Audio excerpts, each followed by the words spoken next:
Kaizen is a life philosophy of continual improvement, and this YouTube series is devoted to passing knowledge or ideas in the spirit of that philosophy. In this episode, I'm going to showcase my homemade Strawberry Basil Vodka. With the enthusiasm I have for cooking, I thought it was time to add some of my kitchen adventures to my Kaizen series. My live camera shooting experience is pretty amateur, particularly when it comes to lighting, so I thought I'd start with something that I hoped was relatively simple. Before we start, I should say that I started planning out how I was going to shoot and narrate this after watching a bunch of Binging with Babish, which has clearly influenced this, but I'm going to avoid any IP copyright infringement by choosing a distinctly different camera shot. Not that I should worry, given the other stuff that I've seen on YouTube that passes for original content, but that's a sidebar and not important, so anyway, what I have here with me in this Babish-inspired except sideways so don't sue me shot is an empty bottle of Grey Goose and a larger not empty bottle of Grey Goose. The ingredients for Strawberry Basil Vodka are conveniently added together in the order of the name of the drink. Start with the first named ingredient, the strawberry, by taking 2 packages of these things, chopping the tops off, and then cutting them in half. I should note that I'm pseudo-doubling this recipe because I don't actually make this very often, so when I do it, I want to make sure that I make the most of it without going overboard, since this vodka will have a fairly limited shelf life of a few weeks. Once the strawberries are done being beheaded and halved, grab your favorite fairly large-sized mason jar and dump all of the strawberries into it. Once that's complete, move on to the second named ingredient, the basil. In my case, I used 6 to 8 fresh basil leaves that I got out of the fridge that I needed to use up before using the newer package of basil that you see in the background of this video. I poked my head here to compare the volume of the smaller versus larger bottle. This is more a curiosity exercise than anything else, as I know from experience that I need more than just one regular sized bottle of the final ingredient, the vodka, to submerge all of the strawberries, which ended up being a fortunate occurrence that would be made obvious later in this video.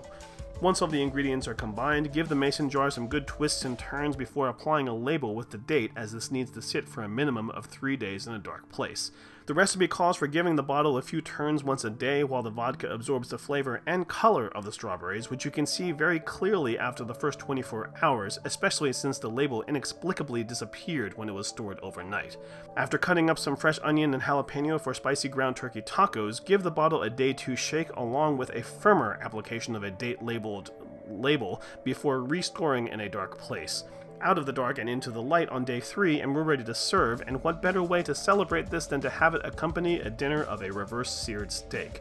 Find a method of pouring the vodka out of the mason jar and back into the Grey Goose bottle that doesn't make you look like an idiot and lose a couple of drinks worth of all of your efforts. Give 1,000 thanks to your girlfriend for helping come up with and assisting with the successful method of getting the vodka back into the bottle, and then thank her again for helping with the cleanup so that you can showcase the final product in a camera shot that looks like no disaster happened. At this point, I should say that most recipes I found for infused vodka say that any cheap vodka will do, but I'm a snob about my vodka, preferring only Grey Goose, Belvedere, or Crater Lake. Proudly display your infused vodka bottle while taking your salted and peppered steak that you had in your 275-degree oven for 15 to 20 minutes out to let rest. Add about 2 tablespoons of extra virgin olive oil into a cast iron skillet, and while that gets ripping hot, grab 2 glasses along with either tonic water or club soda before placing your steak in the cast iron to sear it on one side for about the time it takes to grab 2 whiskey cubes, 1 square one and 1 circular one just for variety, or roughly 90 seconds before inspecting the steak to see if you feel it's ready to flip.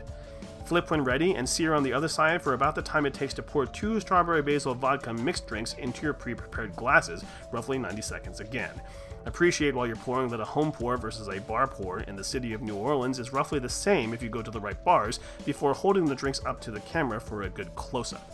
Sacrifice your ideal medium rareness of the steak to deliver a drink to your girlfriend in the other room because your girlfriend should always come first, then remove the steak from the cast iron and put it onto a plate. You'll notice I didn't do this here and instead re-flipped the steak and pushed it to the side before adding my steamed broccoli into the cast iron to absorb some of the juices. I did this because I called an audible and cooked it a little longer because I actually took the steak out of the oven prematurely and wanted to achieve medium rare rather than rare. Don't allow this to undermine the important message that your girlfriend should still come first before stirring your annoyingly oversteamed broccoli vigorously in the cast iron for no more than 30 to 60 seconds before plating it with your steak. Grab your favorite hot sauce and take the food and drink out of frame to eat because boy are you starving. Leave the camera running to take some final moments to thank everyone who watched and enjoyed this Kaizen episode, offer any comments and suggestions for future content, like this video and subscribe to your channel for various eclectic mentalisms.